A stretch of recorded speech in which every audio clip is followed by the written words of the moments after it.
Իմիջիալոց մի այսպիսի նրբություն, որի վրա ուզում եմ ուշադրություն հրավիրել, եւ սա կարծում եմ կարող է դառնալ մեր օրակարգի սպասարկման մի հոգևոր կյանքի վերականգնման սպասարկման մի ուղղություն, եթե ես ճիշտ գիտեմ, Հովհաննավանքը, ինչպես բազմաթիվ այլ հուշարձաններ գտնվում են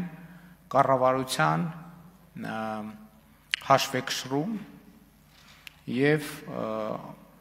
մի շարք եկեղեցիներ անհատույց օգտագործման են տված հայաստանյաց առաքելական Սուրբ եկեղեցում։ Ես կարծում եմ, որ այնտեղ, որտեղ չկա հոգևոր կյանք,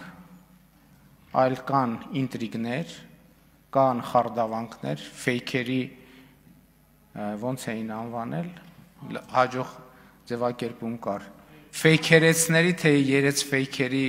խմբեր են գործում, մենք կարող ենք կա բոլոր բարոյական եւ իրավականն էլ, որ մենք այդ հուշարձանները կվերադարձնենք հանրությանը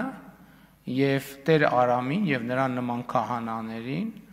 բոլոր ձևերով կաջակցենք, որ նրանք Հայաստանում վերականգնեն իրական հոգևոր կյանքը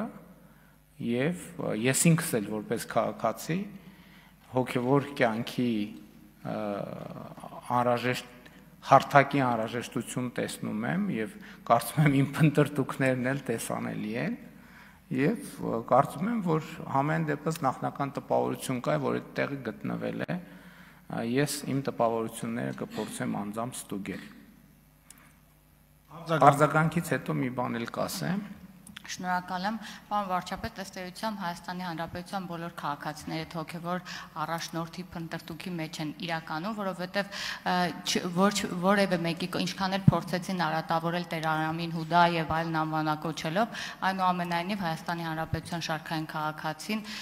աջակցելու է այս հոգևոր առաջնորդությանը, որ դուք ուզում եք առաջնորդնել եւ ես եւս ցանկություն ունեմ եւ անպայման մասնակցել եմ այդ պատարագին։ Ինչ վերաբերում է կարգալույծությանը, գիտեք, կարգալույծը չի կարող կարգալույծ անել։ Կտրիչ Ներսիսյանը ինքը կարգալույծ է, որ իր կուսակրոնության ուխտը խախտած լինելով ակնհայտ փաստի բերումով։ Նա ոնց կարա որևէ քահանայի կարգալույծ անի, միջև, այսինքն դրանից հետո էլ առաջ էլ, թող դա հանրությանը բացատրի, որտեղից եւ ինչպես ինքը ունի կինդ եւ երեխաներ։ Եվ այլն եւ բազմաթիվ նա հանրության շատ հարցերի պետք է նա ոնց կարա մարդ կարգալույծ անի, ինքը կարգալույծ է։ Ինքը ես որպես հայաստանյաց առաքելական Սուրբ եկեղեցու հավատավոր հետևորդ, այս ամբիոնից հայտարարում եմ, որ Կտրիչ Ներսիսյանը վաղուց կարգալույծ է, ինքը հոգևոր դասի մեջ չի, ինքը ընդամենը մարդ է, որը բռնազավթել է մայրաթոռը մի խումբ իր նման կարգալույծ խմբակի հետ, եւ մենք որպես հանրություն իրավունք այդ բանն էլ, որ ասում են եկեղեցի կառավարություն բանը, կոնֆլիկտը, մենք ոնց կարանք մեր եկեղեցու հետ կոնֆլիկտ ունենանք։ Ես ասում եմ, Հայաստանյան առաքելական եկեղեցին իմ սրբությունն է, ես իմ սրբության հետ ոնց կարամ կոնֆլիկտ ունենամ։ Մենք կոնֆլիկտ ունենք